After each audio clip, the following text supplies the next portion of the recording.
सब मेरे साथ मिलकर के बोलेंगे। अहमेव स्वयं इदं वदामि जुष्टं देवेभिरुतमानुषेभिः यं कामये तं तं उग्रं कृणोमि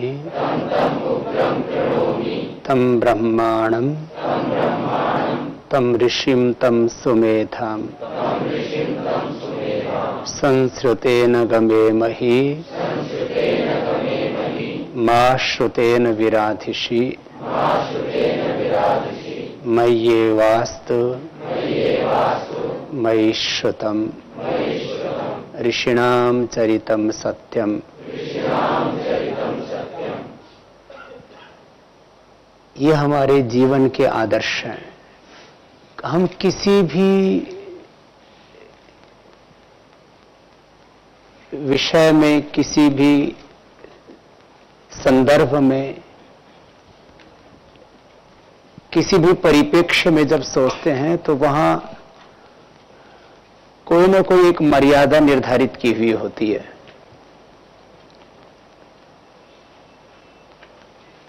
चाहे वो पॉलिटिकल सेक्टर हो, चाहे सोशल सेक्टर हो, चाहे एजुकेशन हो, हेल्थ हो, रिसर्च हो,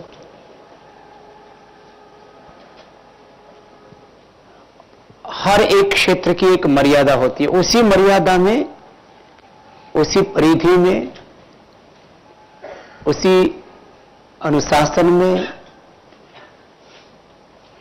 सब लोग जीते हैं। हमने ये संकल्प लिया है कि हमें भगवान के मार्ग पर आगे चलना है। तो भगवान के मार्ग पर आगे बढ़ने के लिए मैंने ये कुछ आदर्श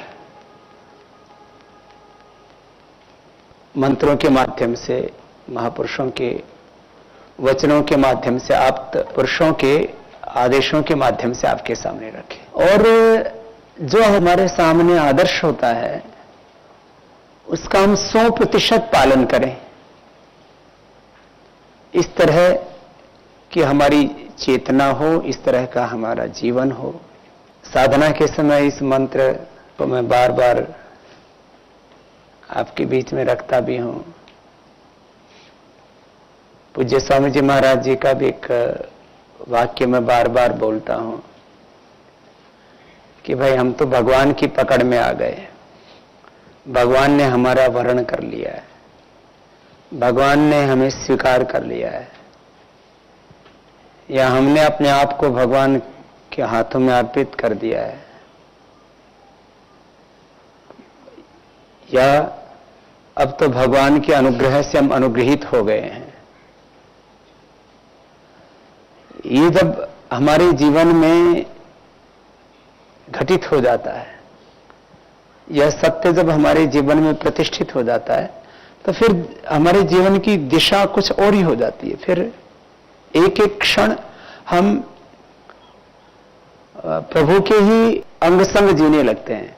भगवान की प्रतिज्ञा, भगवान की व्यवस्था, भगवान के नियम वो कभी भी व्यर्थ नहीं होते हैं। तो भगवान की कितनी बड़ी प्रतिज्ञा है, ये भगवान की कितनी बड़ी व्यवस्था है, और माने इससे स्पष्ट निर्देश तो कोई हो ही नहीं सकता। अहमेव स्वयं इदं वदामि जुष्टं देवेभिः व्रतमानुषेभिः। सब मनुष्यों से और सब देवताओं से जो मुझसे जो सब प्रीति सेवन है, जो मुझसे प्रीति करते हैं और जो मेरी उपासना करते हैं, जो वेदानुकूल आचरण करते हैं, जो अंतः प्रेरणाओं के अनुसार जीवन में चलते हैं, उनके लिए भगवान की तो बहुत बड़ी व्यवस्था है कि फिर मैं उनको निरंतर ऊंचा उठाता हूं, उनको ब्रह्मा बनाता हूं, अर्थात संपूर्ण सत्य ज्ञान उनके भीतर प्रतिष्ठित कर देता हूं। सत्य ज्ञान से, यथार्थ ज्ञान से, निर्भ्रांत ज्ञान से, दिव्य ज्ञान से प्रकाशित हो जाते हैं। यह ब्रह्मा का अर्थ। उनको ऊंचा उठाता हूं, उनको अपलिफ्ट करता हूं, उनका ऊर्ध्व आरोहण करता हूं। यह भगवान का संकल्प है ये भगवान की प्रतिज्ञा है। और उनको ब्रह्मा बना देता हूं, माने उनके भीतर सत्य पूरी तरह से प्रकाशित हो जाता है, ज्ञान से वो प्रकाशित हो जाते हैं। और उसी को, एक ही सत्य को अनेक रूपों में कहा जाता है, एक मंत्र में भी अनेक मंत्रों में भी। तम ब्रह्मांडम तम ऋषिम, जब सत्य प्रकाशित हो जाता है तो ऋषि बन जाता है, निर्भ्रांत हो जाता है, अज्ञान मुक्त हो जाता है, मिथ्या ज्ञान से मुक्त हो जाता है। तो फिर तम ऋषिम तम सुमेधम, ये तो हमारी स्थिति होनी ही चाहिए।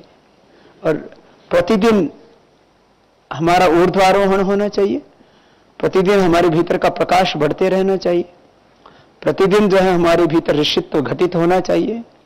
और प्रतिदिन प्रति पल, क्योंकि व्यक्तित्व तो एक एक क्षण में निर्मित होता है ना।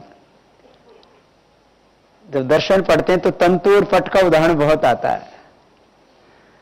तो कई बार दर्शन पढ़ने वाले विद्यार्थी जो है कि जब भी कोई भी बात आई तंतु और पट बीच में रहता है।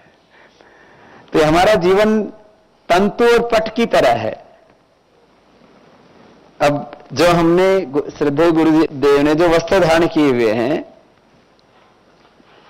इसमें कितने तंतु हैं, फिर ये जो वस्त्र है इसके सारे धागों को और धागों के जो तंतु हैं उनकी जो और छोटी कोशिकाएं हैं उनको और गिनते रहें तो बहुत, माने ये भौतिक अस्तित्व जिसने हमारे ऊपर से एक आवरण मात्र के रूप में हमें ढका हुआ है, यही कितना जटिल है, कितना ही ये इसकी गणना करें तो इसके अंदर जो सूक्ष्म तंतु हैं वो कितनी मात्रा में होंगे, ये तो अभी इसको सही अनुमान भी नहीं लगा सकते। ऐसा होता है जीवन। तो एक एक पल हमारे जीवन में हमारा ऊर्ध्वक्रमण होना चाहिए, एक एक पल हमारा उपलब्धियों से भरा हुआ होना चाहिए, एक एक पल हमारा प्रकाश से परिपूर्ण होना चाहिए, एक एक पल हमारा जो है पुरुषार्थ से परिपूर्ण होना चाहिए। तो रोज इस बात को हम कह भी रहे हैं कि हमारा बाह्य पुरुषार्थ जो है वो हमारी समृद्धि है, हमारा आंतरिक पुरुषार्थ वो हमारी समाधि है, वो हमें समाधि की ओर लेके जाता है, बाह्य पुरुषार्थ हमें समृद्धि की ओर लेके जाता है। और पूरा जीवन ही पुरुषार्थ है। बाह्य पुरुषार्थ को पुरुषार्थ का है, आंतरिक पुरुषार्थ को अत्यंत पुरुषार्थ का है। यह हमारे जीवन की मर्यादा है, यह हमारे जीवन का सिद्धांत है।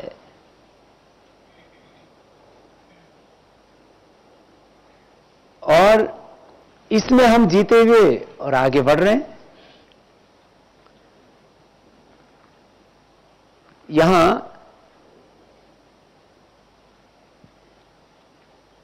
देखने में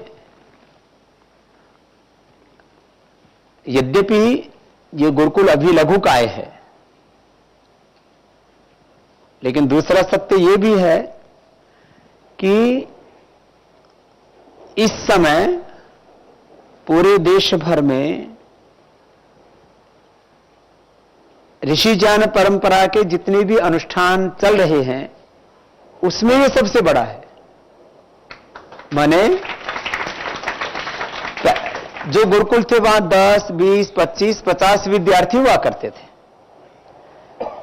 100 से ज्यादा विद्यार्थी शायद ही किसी गुरुकुल में रहे हो, और वह भी इस संकल्प के साथ कि हमें अनंत के लिए जीना है, हमें भगवान के लिए जीना है, हमें सत्य के लिए जीना है, हमें धर्म के लिए जीना है, हमें निष्काम जीवन जीना है, हमें साधना का जीवन जीना है, हमें निश्रेयस का जीवन जीना है। ये तो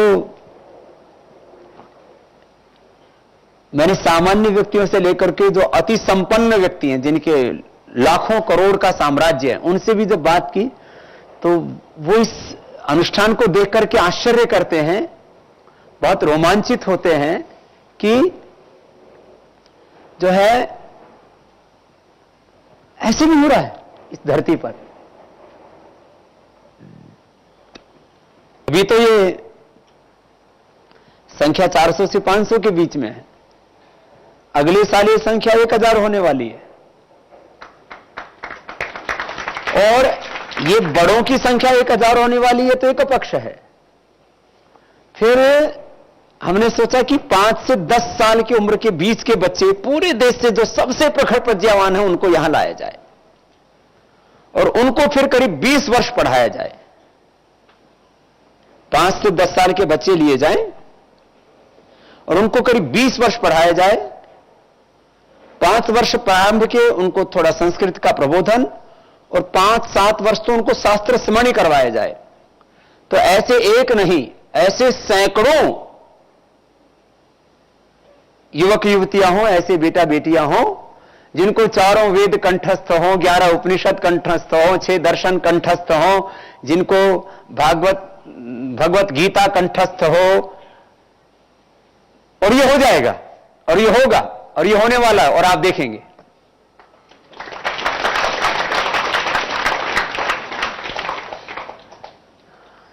क्योंकि बड़े वैसे बहुत अच्छे होते हैं, आप बहुत अच्छे हो सब, लेकिन एक थोड़ी सी गड़बड़ हो जाती है।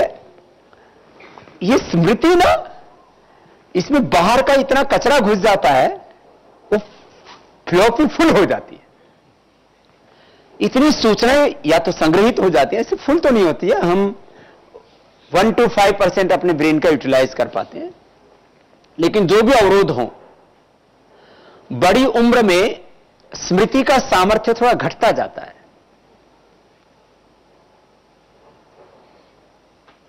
और पूरे विश्व में अब इसके ऊपर चिंतन चल रहा है कि व्यक्ति का मूल्यांकन किया जाए तो उसमें सबसे महत्वपूर्ण पक्ष क्या है, सबसे महत्वपूर्ण पहलू क्या है, सबसे ज्यादा मार्क्स किसको दिए जाने चाहिए। तो कहते हैं स्मृति को, मेधा को, प्रज्ञा को। गायत्री मंत्र को हम सबसे महान मंत्र कहते हैं, वेदों का गुरु मंत्र कहते हैं। उसमें किसकी प्रार्थना की गई? मेधा की। जब हम यज्ञ करते हैं तो भी क्या जो है, हम ऐसे तो कुछ मांगते ही नहीं, वैसे तो कोई याचना तो की ही नहीं जाती, फिर भी सात्विक याचना, याम मेधाम देवगणः तया माम अद्य मेधयाग्नि, अद्य अभी, तया माम अद्य मेधयाग्नि मेधा विनम कुरु, ये तो प्रार्थना हम करते हैं।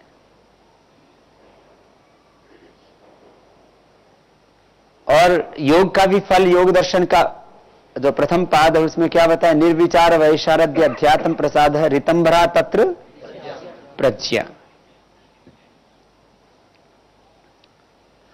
और मैंने हर क्षेत्र के शिखर पर पहुंचे हुए बहुत से व्यक्तियों से सीधा संवाद किया है, बहुत से व्यक्तियों से।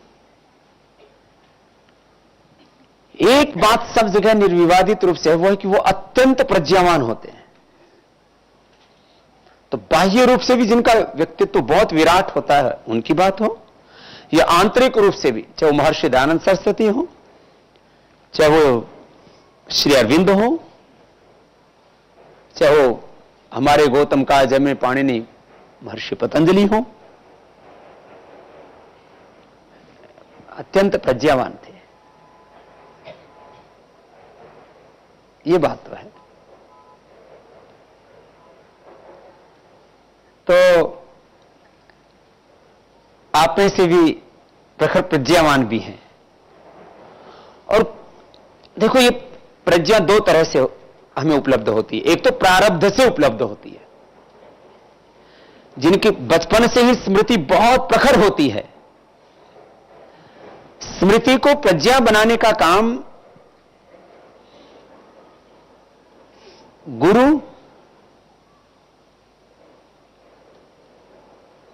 और उसकी स्वयं की साधना और उसका पुरुषार्थ, ये उसको स्मृति को फिर प्रतिभा में, प्रज्ञा में, रितंभरा में, मेधा में उसको रूपांतरित करता है। तो यद्यपि मैं पुरुषार्थ का उपासक हूं, हमेशा ही मैं पुरुषार्थ की, पराक्रम की, उत्साह की ही बात करता हूं और उसी को जीता हूं, उसी को कहता हूं, उसी को जीता हूं, उसी में रचा बसा हूं।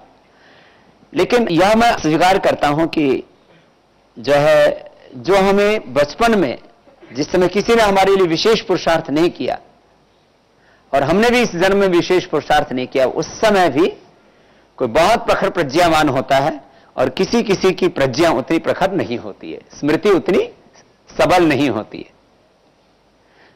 इसमें तो अपने को स्वीकार करने में कोई आपत्ति भी नहीं होनी चाहिए। लेकिन इसमें एक समस्या आती है कि जिनकी स्मृति थोड़ी कमजोर होती है ना, फिर ही मान लेते हैं हमारा तो प्रारब्ध ही खराब है। ऐसा नहीं है। आप इस जन्म में भी पुरुषार्थ करके अपनी प्रज्ञा का बहुत अधिक विकास कर सकते हो, बहुत अधिक।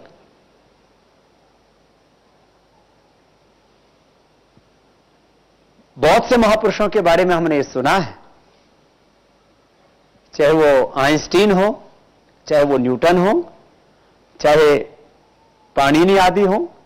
कई महापुरुषों के बारे में ऐसा सुना है कि वो जो उनका बाल्यकाल था उसमें बहुत प्रज्ञावान नहीं दिखते थे, लेकिन फिर उनकी प्रज्ञा ऐसे प्रकाशित हुई,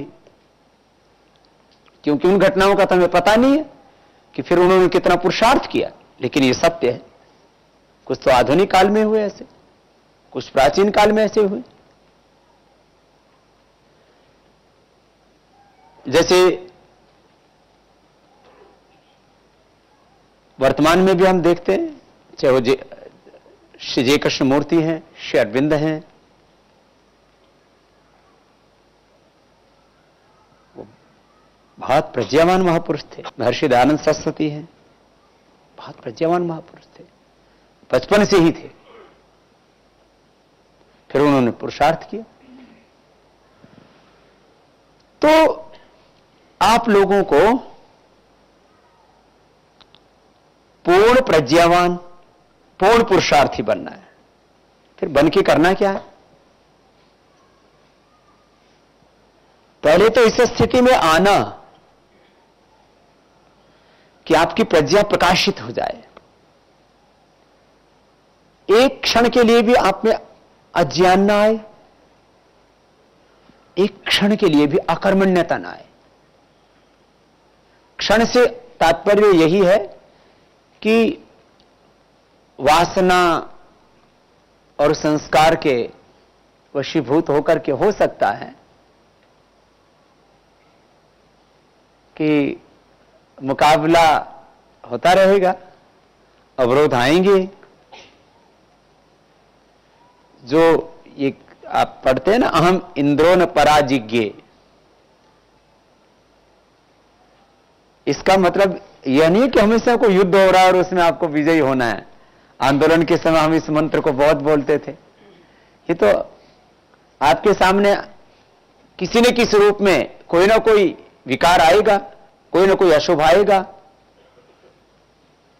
किसी न किसी प्रकार की अकर्मण्यता आएगी, किसी न किसी रूप में अज्ञान आदि आएगा, और वहां परास्त ना हो। जैसे आप 9 बजे सो गए और 3 बजे उठ गए, 9:30 बजे सो गए, 3:30 बजे उठ गए, 6 घंटा तो सो लिए। अब दिन भर आलस्य आपका पीछा करेगा, जहां मौका लगा और वहीं तो पहुंचेगा। जैसे पढ़ रहे हैं, पढ़ते पढ़ते थोड़ा सा सजगता हटी और ऐसा आंख लगी और आपने थोड़ा सा भी उसको स्थान दिया कि आजा, फिर तो गए काम से, फिर तो सोए बिना छुटकारा नहीं मिलेगा।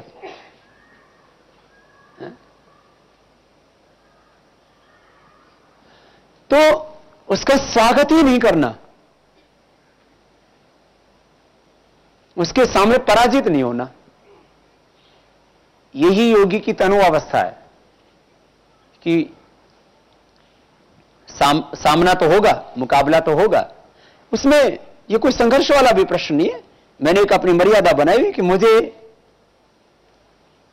परास्त नहीं होना उसके सामने।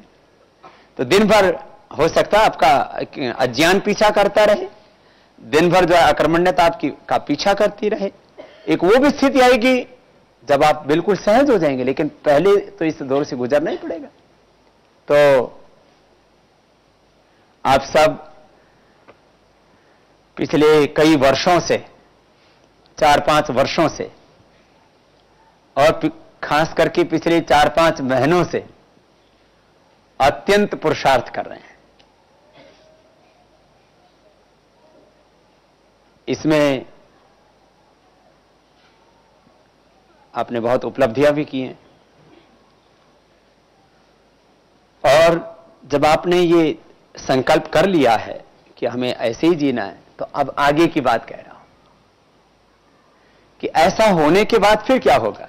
तो जीवन की समझ थोड़ी विकसित हो, और यहां की मर्यादा भी आपको इस माध्यम से थोड़ा कहना चाहते हैं। वो यह है कि आप में जो गुरु शिष्य परंपरा से जो ज्ञान पाया वो प्रतिष्ठित हो गया, और आपकी शिक्षा दीक्षा भी पूरी हो गई। उसके बाद क्या करेंगे? तो ये जो पूरी तैयारी है वो इस बात के लिए है कि हम सब उस भगवान के अमृत संतानें, हम सब ऋषि शिक्षाओं की संतानें, भगवान के साम्राज्य का, भगवान के उस सत्य का, वेद ज्ञान का और ऋषियों की ज्ञान परंपरा का, उसका प्रकाश चारों ओर फैला है। तो यहां यह तैयारी इसलिए चल रही है कि पिछले 1000 सालों में, ऐसे तो करीब 2000 वर्ष का जो कालखंड है ऐतिहासिक दृष्टि से, उसमें क्रमशः पतन हुआ, लेकिन पिछले 1000 सालों में इस देश में व्यापक तौर पर, बाह्य बात कर रहा हूं मैं, आंतरिक रूप से तो इस कालखंड में भी बहुत से महापुरुष तप करते रहे हैं और इस तमाम तरह की विद्रूपता से वो अछूते रहे, लेकिन पिछले करीब 1000 वर्षों के कालखंड में सामाजिक, आर्थिक, राजनैतिक, सांस्कृतिक, आध्यात्मिक, धार्मिक आक्रमण होते रहे, और उससे इस देश का जो स्वाभाविक ओज तेज था उससे खंडित हुआ। ऋषियों का यह देश, भगवान की भूमि, इसलिए नहीं कह रहे हम कि हम भारतवर्ष में पैदा हुए। श्री अरविंद कहते हैं, श्री अरविंद तो बहुत उच्च कोटि के महापुरुष थे, उसमें उनमें देश का आग्रह नहीं था, व्यक्तियों के लिए भी कोई आग्रह नहीं था कभी भी। सबके प्रति दिव्य दृष्टि रखते हुए भी इस बात को कहते हैं कि ये देवभूमि है, ये भगवान की भूमि है। तो इस अस्तित्व की रचना ही कुछ ऐसी है, जैसे अपने शरीर में यूं तो हर एक कोशिका में भगवान के रीति नियम काम कर रहे हैं, इस सृष्टि का पूरा अस्तित्व ऐसा ही है, लेकिन इसमें मस्तिष्क का एक विशेष स्थान है। ऐसे ही जैसे हमारे पिंड में मस्तिष्क का स्थान है, तो इस ब्रह्मांड में ये जो हमारे चारों तरफ जो दृश्य अस्तित्व है, इसमें भारत का वैसा ही स्थान है। तो ये इतना महान देश आज जिस स्थिति में पहुंच गया है, उससे इसको वापस बाहर निकाल करके इसको ऋषियों का देश बनाना। इंद्रम वर्धन तो अपत्रः कर्मंत विश्वम आर्यम अपघ्नंत रावण का जो वेद का उद्घोष है, उसका भी यही तात्पर्य है कि चारों ओर दिव्यता हो, चारों ओर शुभ हो, ऐसा। तो इसके लिए आप सबको तैयार किया जा रहा है कि 1000 वर्षों से जो आभा मंडल खंडित हुआ, उसको दोबारा से हम घड़ सकें, दोबारा से उसमें शुभ का, दिव्यता का आधान कर सकें, भगवत्ता का आधान कर सकें, बाहर से भी और भीतर से भी। और एक ऐसा आभा मंडल हम तैयार करें इस राष्ट्र में, वो इस राष्ट्र के लिए नहीं होगा, वह पूरे लोक के मंगल के लिए होगा, लोक कल्याण के लिए होगा। फिर एक ऐसा आभा मंडल तैयार करें, लेकिन कहीं तो एक जगह साधना घटित होगी कहीं तो एक जगह तप घटित होगा। भद्रमिच्छन्त ऋषः सर्वविदा तपो दीक्षाम उपनिषेदुरग्रे ततो राष्ट्रम बलम ओजस्स जातम तदस्मै देवा उपसम नमंत। एक कहीं तो वो घटित होगा ना। आप ऋषित्व में, देवत्व में पूरी तरह से प्रतिष्ठित हो जाएं, फिर निष्काम सेवा करें और साधना करें, स्वामित्व के मोह से मुक्त होकर के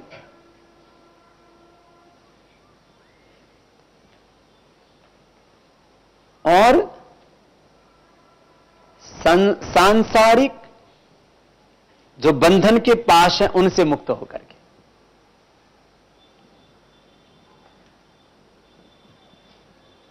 क्योंकि हमने दो तरह की घटनाएं देखी पिछले गुरुकुलों के करीब करीब, अपने और गुरुजनों को मिलाओ तो करीब 50 वर्षों के अनुभव से, गुरुजी के भी अनुभव अपने साथ ही समाविष्ट कर लेता हूं। तो पिछले 30 से 50 वर्षों के अनुभव से एक बात यह निकली कि प्रथम तो